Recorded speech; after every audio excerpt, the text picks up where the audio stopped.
You've mentioned being analytical, which again, to me is right here. So I am doing my best to disconnect from that and just be the character. When I watch you on screen, and I've seen you in some things aside from Zoe's, I've watched your reels, and it's a very natural style. It's a very fluid, it's very simple. There's no kind of, oh, okay, I see he made that choice and that part was pre-planned. I don't see any of that. How do you be, huh? I fooled you.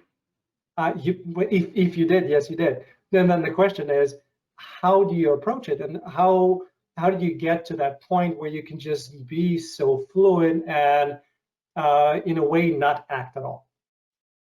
So here's how I do it. It goes back to my training. Mm-hmm. I mean, really, it goes back, and I want to talk about this guy, Dr. Gregory Denhart, who ran the theater program, our community program in Northbrook for all those years. But I'm going to skip ahead and go to my acting training at NYU. I had a teacher named Larry Singer, who, and my teachers all were great, but Larry Singer, I just really connected with him. And he taught us Stanislavski-based acting. So it's, and to piggyback off the sort of that phrase, like I just like to be the character. I know exactly what you mean, and I know there's work you're doing to just be the character. But he always talks a bit more, getting more specific about it, that just being, I can't be anything. I can do something. Mm-hmm. If I say, hey, be sad, you're like, you can actively do things that might bring that emotion about. And so the choices I make are thought out, active choices, but they're not choices about how to say the lines. Okay. So hopefully that homework isn't showing, because I'm not doing that homework.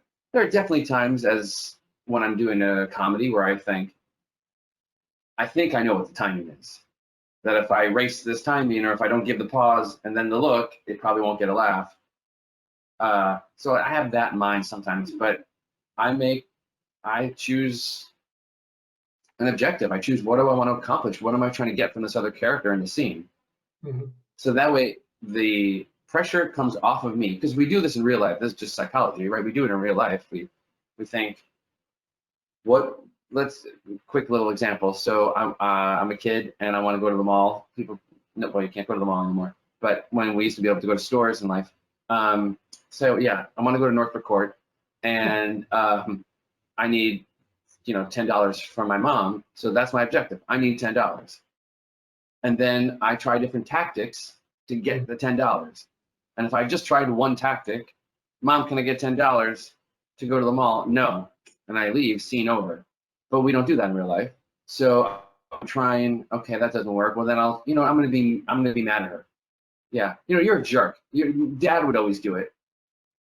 Well, then go ask your dad. Oh, that didn't work. Oh, and then I'll try sweet. Well, I'm sorry, I didn't mean that. You're the best. And we try all these tactics to get what we want, which to me is what's interesting. And in love stories and anything, we see people failing and trying to get that goal. So I try to start, and sometimes in TV, it's hard to come up with all of those things because the scenes are short and there's sort of segmented or whatever. But I try to just think, what do I want from this person? How do I get it? And then when I'm in the room on the day of the shoot or in the play, I really just try to really want it from that person and get it. Mm-hmm. What can I do? And that's why doing theater is so fun, because we'll talk about it, I know, but doing Charlie and the Chocolate Factory for 300-400 performances, you think, oh, that can get boring. But if you're really trying to get something from each character, and it's a little different every night, and they respond differently, like, oh, it just makes it fun, because you're really trying to get these things and listening and responding. That makes sense, and that kind of leads into the my next question of, even when you're on screen, right? So you're shooting a TV show, and there are many takes, and there are many different shots, and we go through that.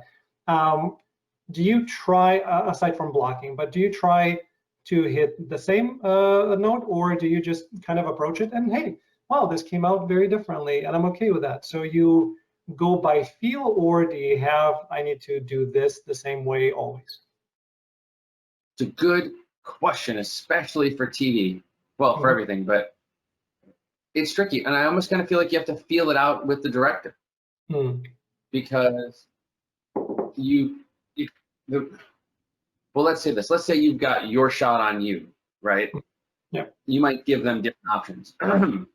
But now, the reason it takes so darn long to shoot a TV show or a movie is because now you have to redo all the lighting because you're going to turn the camera around, and now it's over your head, and now it's a two-shot of you and your scene partner.